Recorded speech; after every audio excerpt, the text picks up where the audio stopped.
the West essentially has given a platform to all sorts of separatist organizations uh, or organizations which have been propped up by themselves, not just in India but everywhere else in the world, because you see West as a safe haven for separatist elements from across the globe.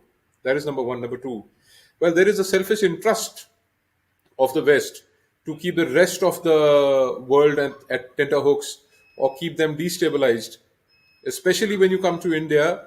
They would always want India to be in a jelly state. They wouldn't want India to melt like butter per se and get dissolved like, you've seen Iraq in the past, and Syria is yet another example. They don't want India in that position. That's how they look at it. And they don't want India to solidify its position at the global stage, like Russia, China, or other developed Western countries. So they would always want India to be deprived of that real position that it deserves at the global stage. And therefore, they would always provide an open platform for separatist elements, which would, create some kind of a disturbance in India, whether it's a large scale disturbance or it is a minor disturbance. We've seen in the past that there were people who were caught in the US for funding of Kashmiri separatists. And God willing, if the government of India is persuasive enough and they, really get on the job done, so you will see a lot of Khalistani elements also being persecuted in the West.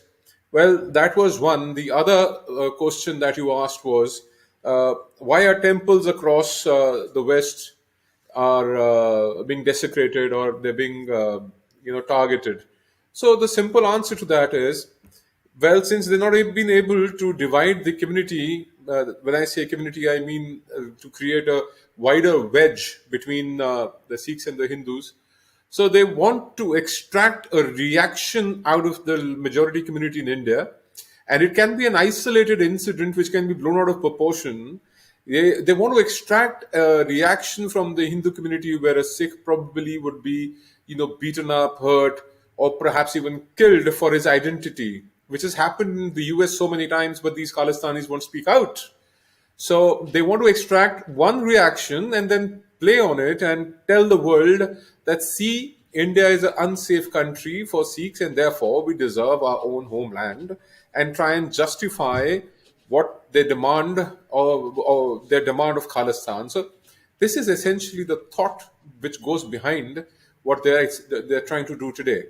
When you talk about the attacks on High Commission of India in London, they only try to bring this up at a global stage so that they can gain traction in the media or attention amongst the masses in the West. See, the Westerners, perhaps, the white man, if I may dare to say, wouldn't understand Gurmukhi, the script. So therefore, essentially, what should have been an emotion and Khalistan could have been written in Gurmukhi script beneath the flag that they've created for Khalistan. It's written in English.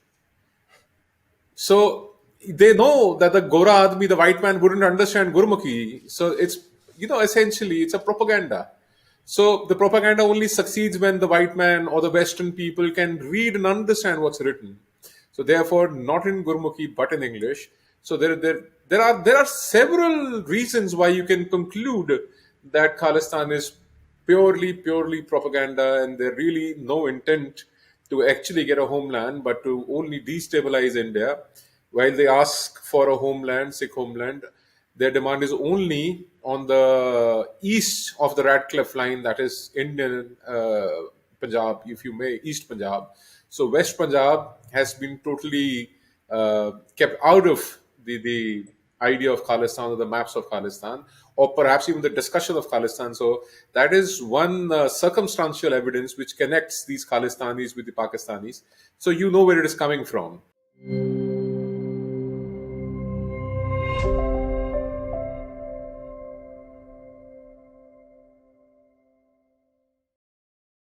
Please remember to subscribe to us and switch on the notifications for this channel.